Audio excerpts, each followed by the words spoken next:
it's Lucy from My Crazy Craft Life, and I'm here today with the revisiting video from Scrapping for Less. Today I'm going to be revisiting the November 2018 Flavor of the Month card kit, and the theme was Sophisticated and Elegant. So I'll get into what was in the kit in a minute, but I wanted to talk about the card that I'm going to make today. The card I'm making includes iris folding. Now, I've been seeing a lot of iris folding lately, and I thought it was super cool, and so I wanted to try it. And I really wanted to try it with this kit, but then when I opened all of these collections up, I don't have a ton of paper. And I really didn't have enough paper from one of the collections to be able to just use one collection. So I pretty much used all of the papers from all of these collections except for the very first one, which had that glittery paper that was black and gray, and that really didn't work with this. But the rest of the papers from all of the other three collections I did end up using to create this card. And iris folding is just basically you're folding a bunch of strips of paper almost in half, a little bit off from half, but almost in half, and then laying them down in a particular pattern. So for this card, I used a star. The star pattern that I found there's tons of them online. This one I found, and it came from circleofcrafters.com. And this one had all of the guidelines, or the key that tells you exactly how many colors you need and where they go. Now you can certainly make your own.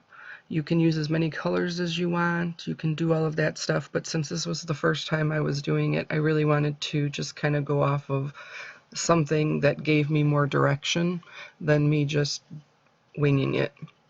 And that was just one that I kind of made. Now, the things that I learned while I was doing this were, one, in general, depending on what the size is, but you really don't need a ton of paper. I was under the impression when I first started that you needed a lot more paper. And for this, you're going to be cutting the strips as large as you need them. Now, by large as you need them, off of that grid of the star, you kind of see how thick they are and how long they are. And you want to make sure that your pieces are going to cover that. And then, like I said, when you're folding them, you're not going to fold them completely in half. You want to leave one side larger than the other so that you make sure that everything gets covered up. So that's the star I'm using. And for this key, there are 5 different, it's A, B, C, D, E. And on the key, it gives you, they're numbered on the star and lined where it's supposed to line up. And then the key tells you, like, for this color A, it's going to be 1 and 6, and for B, and then so on. And for B, it will be 2 and 7, and continue throughout. And every one of them is like that, so you know exactly which ones that you need to put on that number when you get to it. The other thing I realized is that you want to make sure that your strips aren't too long, because otherwise you're just going to have to cut them all down, because what goes over things. But they need to be long enough to go over the entire cut area, because you don't want to have gaps between what you cut and what you're laying down. Now, I ended up using Scotch tape with this because I watched a plethora of videos on iris folding, and they used every single adhesive that I think is out there. They used double-sided tape. I watched some that used glue sticks. They used liquid glue. I watched some that used tape runners, and then the Scotch tape, and I decided just to use a Scotch tape because I felt like for me that was going to be the easiest one. So you see, I didn't need a ton of paper with each color because there were 5 colors and the areas weren't really that large. So I just had to make sure that I was covering up the lines and the die cut area. Now, you don't need a die cut. You can certainly cut it out, just trace it and then cut it out like that. But whatever you decide to make, you're going to have to do that. The other thing is you want to use the back. So all of your adhering is going to be on the back of the paper that you decide you want on the front of this creation that you're making. And then you literally just after you cut out all your strips, you fold all your strips, you're just going to keep going around in a circle until you complete it. And like I said, I did it very simply. I just followed the key. It was not hard at all.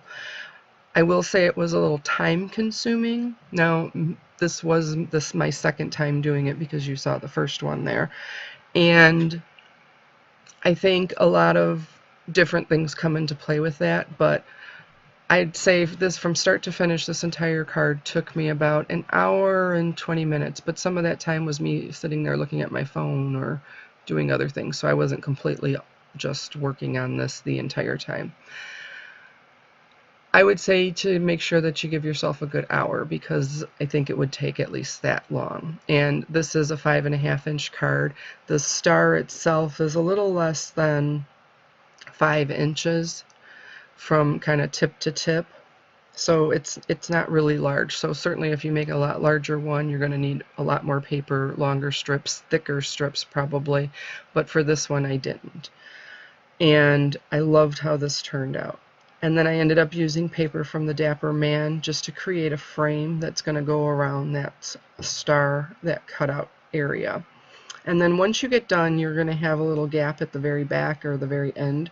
And I just picked a piece of the pattern paper that I liked that matched it. So that is kind of the iris folding portion of the card. Like I said, it's pretty simple, but it is a little time consuming, but it wasn't terrible. I didn't think, because this one I actually colored the image and cut it out and did a bunch of other stuff with this, and it still only took me, like I said, around an hour to probably complete everything. And I don't think that was really too bad, considering what I made, so I was kind of happy with that. So let me jump into these collections. So for collection 1, you received the Twinkle Glitz paper by DCWV. The stamp was What If I Fly by Scrapping for Less, Black Tie Ephemera by Bo Bunny, Teal Butterflies by Petal, and Sequins by Buttons Galore. Collection 2 was Rustic Elegance paper by Scrapping for Less. That's actually one of my favorite paper pads ever. I loved that paper pad. The stamp was Bloom by Scrapping for Less, and that's what I have right here. Also included in collection 2 was Wooden Doilies, Tags by Prima, and Sequins by Buttons Galore. Collection 3 ingredients included Fashionista paper by Echo Park. The stamp was Sugar and Spice by Santoro, Fashionista Ephemera, Pink Bling Roll. Sequins were by Buttons Galore. And in collection 4 was Dapper Man by Scrapping for Less paper. The stamp was Dapper Man by Scrapping for Less, Metal Arrows by Tim Holtz, Enamel Dots from Echo Park, and Sequins by Buttons Galore. In this kit, you also received 6 sheets of colored cardstock, which were Safety Orange, Spearmint, Black Licorice, Pink Lemonade, Grout Gray, and Steel Blue, and then 2 sheets of Neenah 110-pound smooth white Solar Crest cardstock. And then in the banana split level, you received a white pen by Reminisce, package of pearls or rhinestones by Kaisercraft. I received rhinestones, and they were kind of a yellowish color, and that's what I actually ended up using on this card as well. Sparkle Word Die from Sunny Studios, and stamp Puttin' on the Spritz by Scrapping for Less. So after when you do this, you're going to have to make sure that you add foam, either fun foam or foam tape to this, because it's pretty thick. Now, this pattern paper is fairly thick, so that certainly made it a little bit thicker, but whatever type of paper you're going to use, because you're layering it over and over, it's going to be, pretty thick. So you're going to have to use something, no matter what, to raise that up so that it's not lopsided on your card. Like I said, used the foam tape on mine. I colored the image, the Bloom image, with Copic markers, and I kind of went back and forth on where I wanted to put it. I was going to put it on the front, and then I wasn't sure, and I ended up putting it on the inside, along with I stamped the inside of the card.